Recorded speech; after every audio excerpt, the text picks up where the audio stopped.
Subscribe చేసేటప్పుడు పక్కనే ఉన్న గంట సింబల్ ను నొక్కి యాక్టివేట్ చేసుకోండి. ఆల్రెడీ సబ్స్క్రైబ్ చేసిన వాళ్ళు కూడా దయచేసి బెల్ బటన్ ను యాక్టివేట్ చేసుకోండి.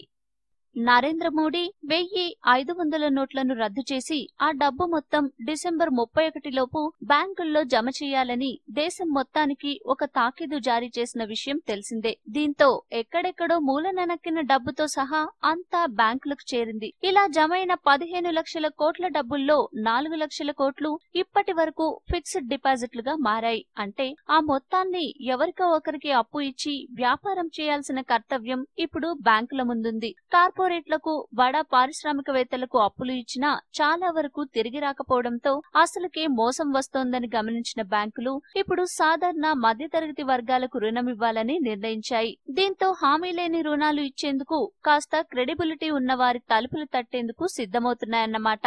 స్థిర ఆదాయం కలిగిన ఉద్యోగులు, వ్యాపారులకు ఈజీగా లోన్లు ఇచ్చేందుకు బ్యాంకులు, బ్యాంకింగేతర సంస్థలు వరుస కట్టనున్నాయి. ఇంకా వివరంగా తెలుసుకోవాలంటే రుణం కావలసిన వారి వద్దకే ఆర్థిక సంస్థలు వచ్చి నిమిషాల్లో రుణ అర్హతను అంచనా వేసి 1-2 రోజుల్లోనే హామీ లేని రుణాలు ఇచ్చే రోజులు ఎంతో దూరంలో లేవని ఆర్థిక విశ్లేషకులు చెప్తున్నారు. ప్రభుత్వం తీసుకుంటున్న విధానపరమైన చర్యలు, బ్యాంకులు, ఆర్థిక సంస్థల వద్ద నిధుల లభ్యత, రుణ అర్హతను నిమిషాల్లో అంచనా వేసే వినూత్న సొల్యూషన్లను ఆర్థిక, సాంకేతిక పరిజ్ఞాన కంపెనీలు అభివృద్ధి చేయడం, వాటిని రుణగ్రహీత బ్యాంకు ఖాతాకు, సిబిల్, ఆధార్ వంటి వ్యవస్థలకు అనుసంధానం చేయడం వంటి పరిణామాలు హామీ లేని రుణాలను పెంచనున్నాయి. మీ దగ్గర కరెంటు బిల్లో లేదా మంచినీటి బిల్లో ఉంటే చాలు, దాంతో హామీ లేని రుణం ఇచ్చే పరిస్థితులు రానున్నాయి. మా వెబ్సైట్ ద్వారా 50 లక్షల వరకు హామీ లేని రుణాన్ని 2 రోజుల్లో బ్యాంకులు అందిస్తున్నాయి. మా సొంత బ్యాంకింగేతర ఆర్థిక సంస్థ ఎన్బిఎఫ్సి ద్వారా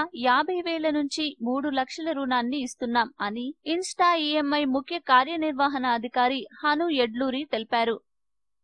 ఈ వీడియో మీకు నచ్చితే లైక్ చేయండి, అందరికీ షేర్ చేయండి, కానీ సబ్స్క్రైబ్ చేయడం మాత్రం మర్చిపోకండి.